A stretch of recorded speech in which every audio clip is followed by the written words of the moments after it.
Civil साहब एक ऐसा व्यक्ति है, ऐसा नेता है जो हमेशा 50 साल आगे क्या होने वाला व्यक्ति उस बात में सोचते हैं। तो सिविल साहब ने हमसे पूछा कि बताओ प्रधान किसको बनावे, तो मैंने ही बोला कि साहब मैं कोई महत्वाकांक्षी आदमी नहीं हूँ, आप तो किसी को भी बनाओ, मैं आपके फैसले में साथ रहूँगा। बस किरण माहेश्वरी जी जब पीएचडी मंत्री थी तो भी यहाँ पे पानी का काम नहीं हो पाया। मेरे मन में एक सोच थी, मेरे मन में पीड़ा है कि मेरी माता बहनों को आज भी पानी लाना पड़ता है, और सबसे ज़्यादा दुख इस चीज़ का होता है कि आजकल मेरे युवा को भी कैंपर लेके जाना पड़ता है और वहाँ से 5 रुपये में पानी लेके आना पड़ता है। क्या हर व्यक्ति मेरे संघर्ष का साथ है? हम तुम्हारे साथ हैं। हिंदुस्तान जिनके अपन गेट पे जाएंगे और पूछेंगे उनको कि ऐसी कौन सी ताकत थी जिसने यहाँ से शिलान्यास करके रोका है। बोले किंगनाथ की। आज के समारोह के मुख्य अतिथि, जन जन के लाडले और हमारे विधानसभा अध्यक्ष डॉक्टर सीपी जोशी साहब का जोरदार तालियां बजाकर स्वागत किया जाए। साथ ही मंच पर उपस्थित हमारे जिला कांग्रेस कमेटी के अध्यक्ष हरि सिंह जी, काका साहब, मेरे बड़े पिताजी गोपाल सिंह जी, और मंच पे विराजमान तमाम मंचासी और यहाँ विराजमान मेरे पिता तुल्य बुजुर्ग, मेरी माताएं, मेरे युवा साथियों, मेरे बहनों, आप लोगों को धन्यवाद देता हूँ कि आप लोगों ने सुबह 10 बजे से लगे 3 बजे तक साहब के उद्बोधन के लिए संयम रखा, उसके लिए धन्यवाद आप लोगों को। आज मेरे लिए बहुत बड़ा दिन है। जो मैं विगत 2 वर्ष से मेरे मन में कल्पना थी कि हमारे नेता सीपी साहब मेरे कोटड़ी गांव में आवे और हमारे लोगों को उनकी जो भावना है, उनकी सोच है, वो सुनने को मिले। और आज मुझे कहने में बहुत हर्ष महसूस हो रहा है कि हम हमारे बीच में सीपी जोशी साहब है। हमारे डालती से गलती हुई, मुझे हरि सिंह जी से पहले बोलना था, पर मुझे धन्यवाद में लास्ट में रख दिया, तो मैं साथ से माफी चाहता हूँ, 2 मिनट ज़्यादा लूँगा मैं। और मुझे भी बोलने में इतना खुशी इसलिए महसूस हो रही है कि 6 घंटे से भूखे प्यासे मेरी महिला, मेरी माताएं यहाँ बैठकर पूरे प्रोग्राम को व्यवस्थित सुना है, उसके लिए मुझे बहुत खुशी महसूस हो रही है। मुझे आज एक साथ को मैं वाक्य बताना चाहता हूँ। जब पंचायत समिति नहीं बनी उससे 1 साल पूर्व की 2019 की बात थी, जब मैं सेक्रेटरी के संपर्क में आया था, तब मैंने मेरे पूजनीय नेता को बोला था, मेरे मन में सोच थी, मेरी मन में भावना थी कि मैं सीपी साहब को गोल्डी लेके आऊंगा और आपसे मिलाऊंगा। तो मेरे दादा हंसने लग गए, जवाब कुछ नहीं दिया। और मुझे आज बहुत बड़ा उस चीज का दुख भी है कि मैं दादा हम लोगों के बीच में रहे नहीं, क्योंकि मैंने जो भी सोचा, जो भी समझा और जो भी काम करने का जो मेरे अंदर हुनर आया, हौसला आया, मेरे दादा से मैंने सीखा। और दादा हमेशा एक चीज कहते थे कि सीपी जोशी साहब एक ऐसा व्यक्ति है, ऐसा नेता है जो हमेशा 50 साल आगे क्या होने वाला व्यक्ति उस बात में सोचते हैं। दादा ने कहा था भागेरी का नाका बन रहा था, सबसे पहले रेल मंगरा ने विरोध किया था, और आज अगर उस पानी का अगर कोई उपयोग ले रहा है तो रेल मंगरा की जनता ले रही है। मेरे मन में भी कल्पना थी, मेरे मन में कोई प्रधान बनने की कल्पना नहीं थी। मेरे मन में यह था कि ऐसे व्यक्ति सीपी जोशी साहब के नेतृत्व में मुझे काम करने का अवसर मिले, और मुझे पंचायत समिति का टिकट मिला, और आप लोगों के आशीर्वाद से 700 वोट से जिताकर इस पंचायत से मुझे भेजा। और जब हम जयपुर गए तो सीपी जोशी साहब ने हमसे पूछा कि बताओ प्रधान किसको बनावे, तो मैंने ही बोला कि साहब मैं कोई महत्वाकांक्षी आदमी नहीं हूँ, आप तो किसी को भी बनाओ, मैं आपके फैसले में साथ रहूँगा। बस मेरा दाता रहे नहीं, आप एक मेरे पूछने दाता की तरह मेरे ऊपर आशीर्वाद रखना, इससे ज़्यादा मुझे और खुशी थी।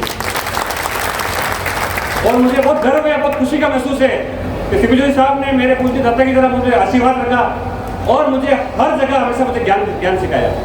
मुझे हर जगह सिखाया कि अपने माता, अपने पिता, अपने जो परिवार है, अपने जो गांववासी है, अपने पंचायत लोगों के फैसले के उनका सहयोग कैसे करें, उनकी विकास के बारे में कैसे सोचे। आज इस क्वालिटी के अंदर अपन खड़े हैं, इस स्टेडियम की कल्पना कोई नहीं कर सकता। इस स्टेडियम की कल्पना मैंने सिद्धू साहब से की और इसको मूल रूप देने के लिए शेखर जी ने हमेशा इसको योगदान दिया। जो ऐसा व्यक्ति तो हमेशा मेरे आज साहब के सामने भाषण दे रहा हूँ, मेरे में कुछ छाती नहीं होती, साहब के सामने भाषण दे रहा हूँ, तो मैं हमेशा मार्केट में शेखर जी रहते हैं, शेखर जी हमेशा साहब को मेरे अवगत कराते हैं समस्या को। मेरे अंदर एक भावना थी कि इस क्वालिटी के अंदर बासमती चावल और गन्ने की खेती हुआ करती थी और आज ये कंडीशन आ गई, पीने का पानी भी इस गांव के अंदर नहीं है। तो मेरे अंदर सबसे पहले भावना थी कि पानी का पीने का योग्य पानी मेरी क्वालिटी पंचायत काबरा पंचायत में भी होना चाहिए। होना चाहिए नहीं होना चाहिए? जब सिद्धू साहब के जैसा व्यक्ति, विराट व्यक्ति तो बने अपने पास है तो अपनी सोच इसी बड़ी होती है। और मुझे अत्यंत दुख होता है कि मैं किसी की निंदा नहीं करता। किरण माहेश्वरी जी जब पीएचडी मंत्री थी तो भी यहाँ पे पानी का काम नहीं हो पाया। जल जीवन मिशन का स्कीम उपचुनाव आया, जल जीवन मिशन की स्कीम बनी। उस स्कीम के अंदर 3 बार टेंडर हुए। एक बार टेंडर हुआ वो 7% अबव गया तो टेंडर निरस्त हो गया। फिर यूक्रेन का युद्ध हुआ तो उसके अंदर टेंडर खुला तो उसकी रेटें सब मटेरियल की 20% 25% अबव चली गई तो टेंडर भी निरस्त हो गया।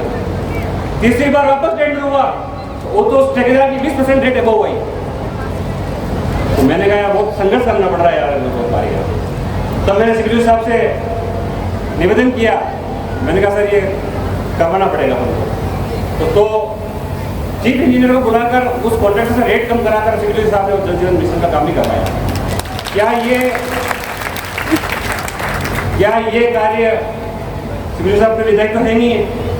क्या दूसरे विधायक का काम नहीं था अपने सत्र के विधायक का कि कोडे गांव का पानी पीवे, पंचायत का पानी पीवे, काबरा पंचायत का पानी पीना चाहिए? नहीं था। फिर एक समस्या आई कि 11 कुएं खोदने के लिए आज ओरछा के अंदर स्कीम पास हुई। गाँव वालों का विरोध है, कुएं 11 कुएं नहीं खोदने दे रहे। विरोध चल रहा है, चलता रहेगा इसमें। तो मैंने कहा सर सब अपने ही लोग हैं, अपन विरोध में क्यों फंसे? तो मैंने कहा सर हिंदुस्तान सिंह अगर चाहे और आपका आशीर्वाद रहे तो ये कार्य हो सकता है। तो उसको पीएचडी के साथ मिलकर और शेखर जी ने पीछे पूरा बैकअप लगाकर 9 करोड़ रुपए सैंक्शन कराए।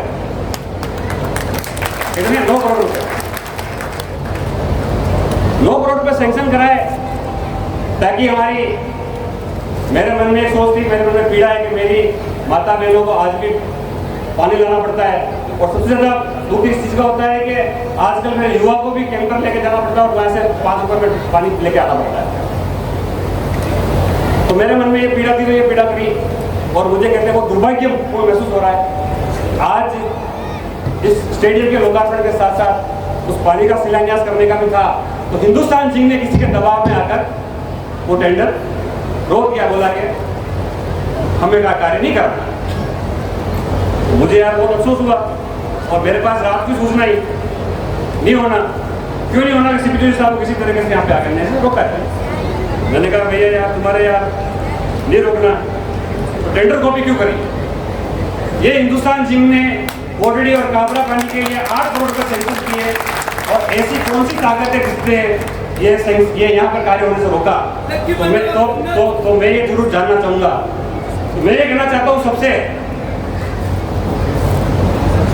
मैं सीपी साहब या विराट मैंने मैं माफी चाहूंगा, पर मैं ये कहना चाहता हूँ क्या हर व्यक्ति मेरे संघर्ष का साथ है? हम तुम्हारे साथ हैं।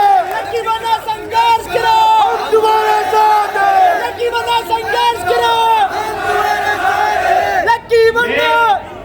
मैं बहुत जल्दी हिंदुस्तान सिंह के अपन गेट पर जाएंगे और पूछेंगे उनको कि ऐसी कौन सी ताकत थी जिसने यहाँ से शिलान्यास करके रोका है? संघर्ष करो, हम तुम्हारे साथ हैं। आज चाहे भारत सरकार हो चाहे राज्य सरकार हो, घर घर में पानी बचाने की योजना कर रही है, यहाँ पानी खराब करने का काम लोग कर रहे हैं, पर क्या पानी पीने का योगदान दूसरे इन पंचायतों का नहीं है क्या? इन लोगों का नहीं है क्या? अगर आप सब मेरा साथ हो तो आप एक मुख में आवाज दो कि हम जाके मैनेजमेंट को पूछेंगे कि ये कार्य किस तरीके से रोका गया और किसके दबाव में रोका गया। आज मेरे मन में पीड़ा है क्योंकि मैं यहाँ का वासी हूँ, मैं यहाँ का नागरिक हूँ। मैं चाहता हूँ कि मेरी माता मेरी बहनों को कभी पानी की समस्या नहीं आवे। ये मैंने यहाँ से साहब के थ्रू मैंने यहाँ पे प्रयास किया कि पानी की व्यवस्था कैसे हो पाए। पर मुझे बहुत गर्व है कि मैं ऐसे नेता के सानिध्य में काम कर रहा हूँ जो नाथद्वारा विधानसभा के विधायक होते हुए भी मेरी देवनगर की पंचायत कोटड़ी के अंदर जो राजभवन विधानसभा में आती है उसके बारे में भी सोचने का काम पर किसी ने किया है तो माननीय सीपी जोशी साहब ने किया है।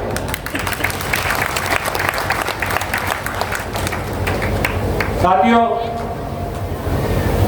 पुनः मैं आप लोगों को धन्यवाद देता हूँ कि आप लोगों ने इतना संयम रखकर और हमारे सीपी जोशी साहब को इतना सुना, उसके लिए तहे दिल से धन्यवाद।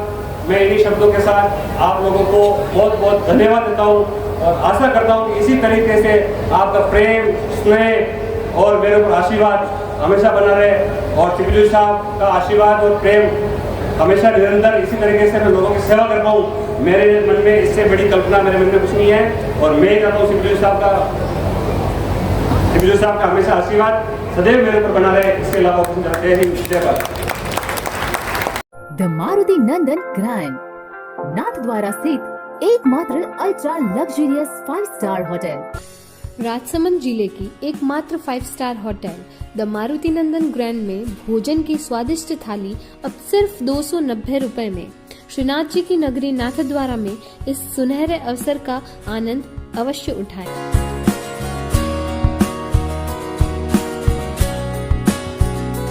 मारुति नंदन ग्रैंड, थिंक नाथद्वारा, थिंक नंदन ग्रैंड।